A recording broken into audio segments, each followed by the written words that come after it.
Saya Henry Subiakto, bukan Henry Subianto ya. Saya datang ke sini ini hari kedua. Karena memang pertanyaannya cukup banyak. Sekitar 88 pertanyaan, itu 70 halaman kira-kira. 70 halaman kali berapa tadi? Yang kemarin 23 kopi. Anda bayangkan 3 kopi, 70 halaman itu yang hari ini, yang kemarin banyak lagi. Artinya ini memang serius sekali ya, serius sekali pertanyaan-pertanyaannya. Dan setelah saya baca semua, saya sebagai ahli di bidang informasi transaksi elektronik dan komunikasi, kalau saya di kampus itu pertanyaan-pertanyaan itu mahasiswa saya ya kalau tanya mungkin nggak lulus karena pertanyaannya itu asumsi dasarnya seringkali keliru. Apa itu yang keliru?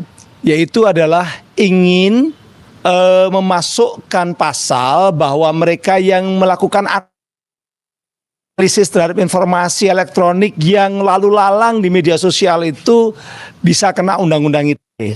Saya sebagai orang yang ngerti tentang ITE karena memang dengan ITE sudah lama, saya jelaskan bahwa ITE itu sangat spesifik, tidak mengatur tentang bagaimana orang menganalisis, meneliti tentang informasi elektronik yang lalu lalang di media sosial. Jadi tidak ada orang meneliti katakanlah teks, foto, gambar yang ada di media sosial itu lalu bisa dipidana, tidak ada. Hanya gara-gara meneliti atau menganalisis. Tapi kalau ngikuti cara berpikirnya yang BAP yang saya isi, arahnya menuju ke sana. Makanya saya memang sengaja datang dari Surabaya. Itu untuk mengklirkan jangan sampai undang-undang ini kriminalisasi atau memidana orang-orang yang menganalisis, melakukan penelitian atau memberikan opini tentang konten-konten yang ada di media sosial. Karena yang dilindungi undang-undang ITE bukan itu. Yang dilindungi undang-undang ITE itu informasi elektronik milik seseorang pribadi atau milik publik. Publik itu bisa pemerintah atau negara yang disimpan dalam sistem elektronik lalu diambil orang atau dimasuki oleh seseorang kemudian diubah-ubah atau katakanlah dimanipulasi menjadi seolah-olah seperti asli, sudah diubah itu seolah-olah seperti asli. Untuk apa? Mengelabui orang. Nah itu dikenakan undang-undang ITE. Tapi kalau menganalisis fotonya Pak Mulyono, Pak Mulyadi, kok mau Mulyono hampir clear, sama-sama mul. Pak Mulyadi misalnya dikecilkan, itu nggak bisa kena undang-undang ITE. Kalau itu kena undang-undang ITE itu teman-teman mahasiswa yang katakanlah kuliah di desain grafis, di komunikasi atau di analisis yang terkait dengan teknologi digital bisa pada kena. Gitu loh. Nah, makanya saya ini datang itu untuk menyelamatkan atau memberikan garis yang jelas bahwa ITE itu tidak bisa mengenai orang sembarangan. ITE itu melindungi informasi yang disimpan. Integritas informasinya itu jangan sampai diganggu-ganggu oleh orang lain.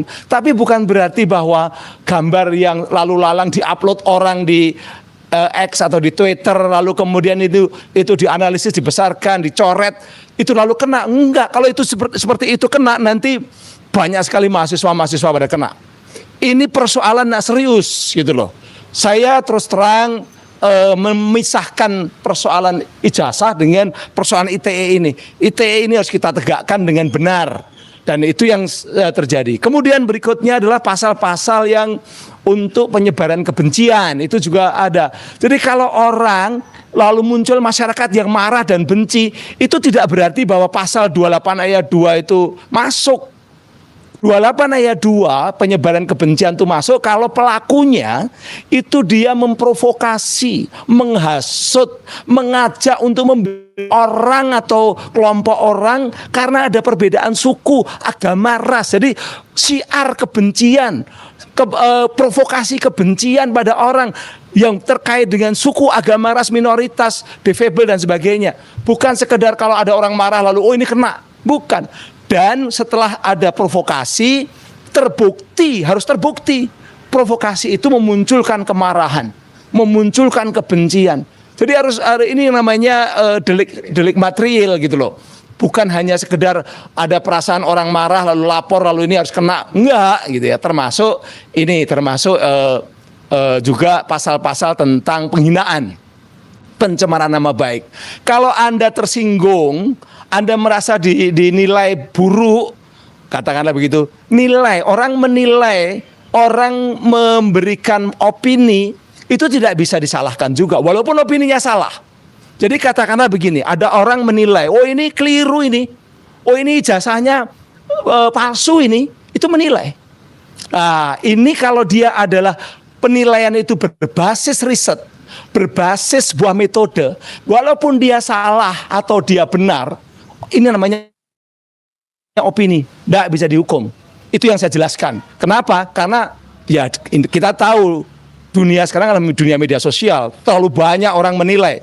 Kalau satu orang menilai dihukum, maka yang menilai yang lain, walaupun penilaiannya bisa benar, bisa salah, itu juga akan dihukum kena undang-undang ITE. Jadi saya intinya itu, tapi sebenarnya ini kalau saya kerjakan itu ya, ini karena halamannya kira-kira dengan kemarin itu bisa sekitar 150 halaman, jadi sangat berat ngisinya. Saya betul-betul konsentrasi dalam 2 hari mengisi pertanyaan-pertanyaan dari para penyidik. Tapi saya harus catatan ya, penyidiknya baik-baik. Saya malah diajak makan, diajak ngopi. Jadi penyidiknya baik-baik. Kooperatif sekali. Tapi pertanyaan-pertanyaannya yang perlu saya tegas. Jadi secara personal saya katakan penyidiknya baik-baik dari Polda Metro Jaya. Tapi pertanyaannya itu kalau tidak diklirkan bisa membahayakan masyarakat. Demikian, makasih. Pak Prof, jadi gimana menurut perspektif hukum komunikasi batasan antara kajian ilmiah dan berita bohong? Jadi menurut Pak gimana? Yang namanya kajian, apalagi dilakukan oleh seorang akademisi, peneliti gitu ya, itu tidak bisa dipidana walaupun kajiannya keliru. Yang penting dia jujur, ya itu jujur. Kajian keliru itu hal yang biasa. Akademisi itu keliru biasa, profesor keliru juga biasa. Tapi yang penting dia adalah jujur. Nah ini kejujuran untuk terbuka dan sebagainya. Nah saya rasa perlu memang ada diskusi-diskusi tentang terkait dengan persoalan ini. Jadi bagi saya sih sebagai orang kampus, sekali lagi sebuah riset, sebuah analisis, sebuah penelitian, walaupun katakanlah itu isinya, hasilnya itu tidak bisa dipidana. Beda lagi kalau orang menuduh orang lain yang jelas-jelas orang lain itu personal, ya, bukan pejabat tinggi, bukan institusi, tapi personal. Nah, tuduhannya itu adalah perbuatan yang buruk, tapi perbuatan itu tidak dilakukan. Nah, itu baru ada perdebatan. Itu pun kalau dia hanya merasa dituduh, tapi itu adalah hasil dari sebuah penelitian, hasil dari sebuah analisis, itu debatable. Karena sekali lagi, analisis, hasil penelitian itu opini yang tidak bisa dipidana. Opini itu dimanapun, tidak ada pasal yang di negara kita termasuk di ITE yang melarang orang beropini. Oh kalau beropini harus yang baik, yang sesuai dengan kekuasaan misalnya, nggak ada. Opini itu boleh apa saja, bahkan termasuk opini yang salah pun tidak bisa kita pidana.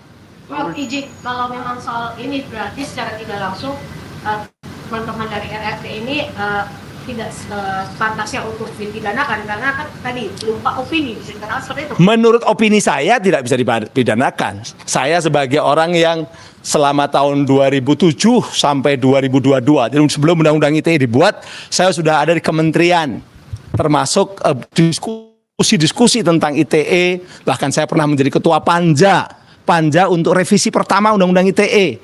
Artinya saya kalau saya boleh sombong, saya tahulah. Saya jauh lebih tahu dibandingkan dari teman-teman yang tidak pernah terlibat secara langsung. Jangan melihat ITE itu hanya dari teksnya. Kalau hanya dari teksnya, ya orang bisa salah dalam interpretasi. Tapi harus tahu juga memori van toelichtingnya. Ini kenapa kok yang namanya mengubah informasi kok sanksi pidananya sampai 12 tahun nih kenapa? Kan begitu. Nah kalau sekarang mengubah informasi yang ada di yang lalu lalang di media sosial kena 12 tahun. Waduh, itu penjara penuh. Kan sekarang kan semua banyak orang anak-anak muda pinter-pinter bikin AI dan sebagainya, itu kan mengubah informasi itu yang lalu lalang. Ya kan? Kemarin ada gambar temannya beliau ini, Mas Egy Sujana, rangkulan begitu sama Pak Jokowi, itu kan hasil AI atau hasil itu. Pembuatnya kan bukan mengubah informasi yang disimpan, yang kalau diubah itu integritasnya hilang dan kemudian fungsinya berubah, fungsi ekonominya berubah. Enggak. Itulah makanya memahami undang-undang ITE tidak bisa hanya dari teks, tapi harus memahami itu dari sesuatu yang secara utuh. Pandangan terkait dengan kajian yang dilakukan oleh Pak Rismon, Pak Dr. Sipa, kemudian Pak Olivio, mengenai kajian ini bagaimana? Kalau kajian kemudian dikenakan pidana, itu nanti banyak sekali kampus-kampus itu nggak berani melakukan kajian, nggak berani menganalisis, ya. Jadi kajian itu sejelek apapun, katakanlah kalau itu jelek, ya, apalagi bagus, ya. Itu hasilnya itu harus dihormati, karena kajian-kajian inilah yang memunculkan pemikiran-pemikiran yang membuat kita menjadi semakin cerdas, menjadi semakin dewasa, menjadi semakin ngerti dengan banyak hal. Jadi jangan sekali-sekali negara itu chilling effect, membuat orang takut pada mereka-mereka yang membuat analisis, membuat kajian. Karena kalau sekali itu terjadi, katakanlah memidanakan orang yang menganalisis, apalagi menganalisisnya ya di TV, saya sebut TV misalnya ya, di TV, membuat kajian seperti itu, lalu kemudian dikenakan. Nah ini tambah tidak sehat lagi. Di TV itu kan berlakunya undang-undang pers sebenarnya.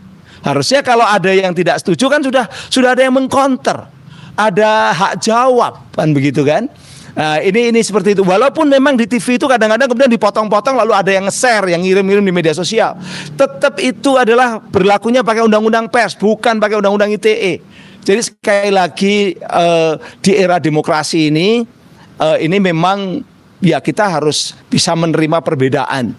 Menerima kalau ada orang melakukan kajian-kajian yang mungkin tidak sesuai dengan sikap politik kita. Itu.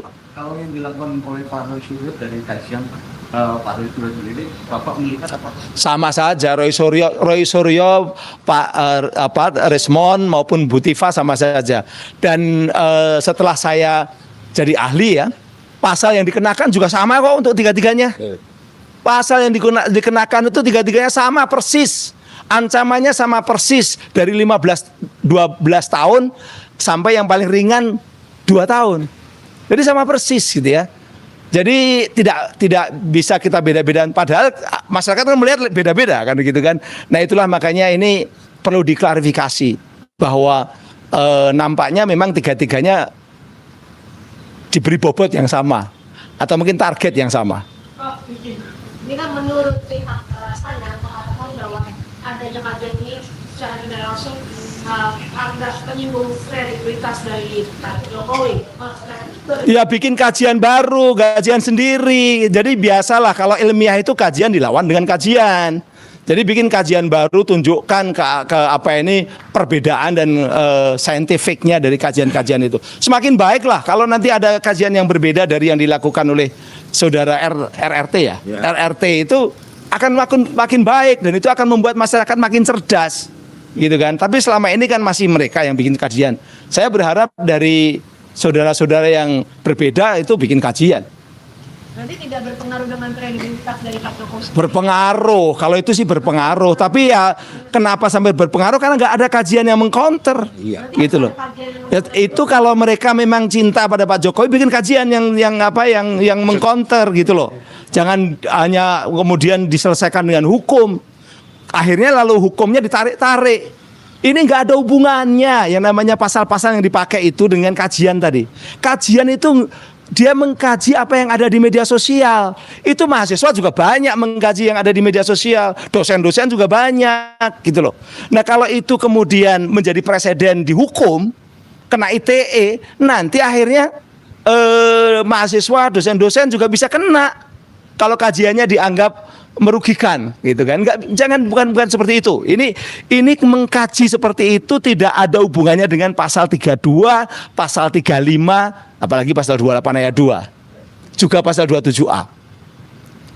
Jadi Pak Prof, jadi bagaimana tuh pandangan Pak Prof atau harapan ya kepada pihak penyidik batasan teknis lah untuk undang-undang ITE ini kan selama ini kan Baca BAP saya.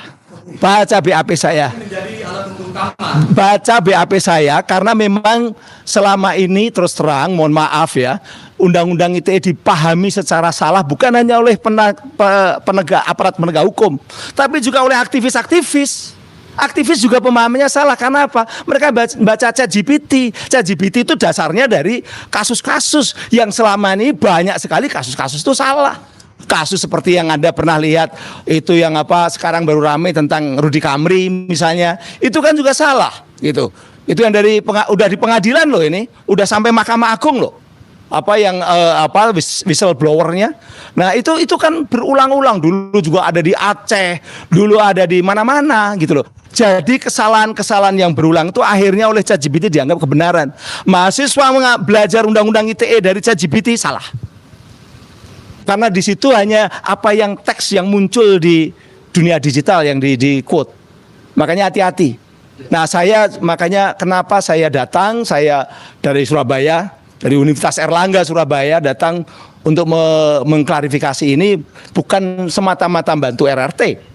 Tapi saya semata-mata untuk mengklarifikasi untuk rakyat Indonesia jangan sampai takut dengan undang-undang ITE yang sekarang udah dipindahkan ke KUHP baru loh.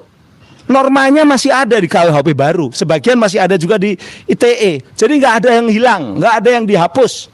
Dihapus di ITE tapi udah ada di KUHP baru. Nah, norma ini harus dijelaskan. Kenapa kok ada norma-norma melindungi informasi elektronik yang disimpan, yang terintegrasi. Kalau yang lalu lalang itu bukan itu yang dilindungi oleh negara. Ya udah. Oke, terima kasih kepada rekan-rekan semua. Ada cuma berdua, tidak apa-apa. Kasih ya. Kasih Tambahan mungkin dari Oh, ini sudah cukup. Karena ini semua ahli, benar-benar ahli, bukan ahli kaleng-kaleng ya. Iya. Itu aja. Tahu namanya nggak? Jangan salah loh. Henry Subiakto. Henry Subiakto. Oke. Profesor Dr. Henry Subiakto SH MA. Ya, oke, Sobat RH, itulah pernyataan dari Pak Profesor Henry Subiakto, ya, ahli ITE. Dan setelah sekian lama kita menunggu di sini dan akhirnya kita mendapat. Mas, viralkan aja dikasih ke mana. Oke Pak Prof, terima kasih banyak ya. Oke. Oke, untuk sobat era sekalian, sampai sini dulu live kita. Dan terima kasih. Assalamualaikum warahmatullahi wabarakatuh. Udah termulang Mas.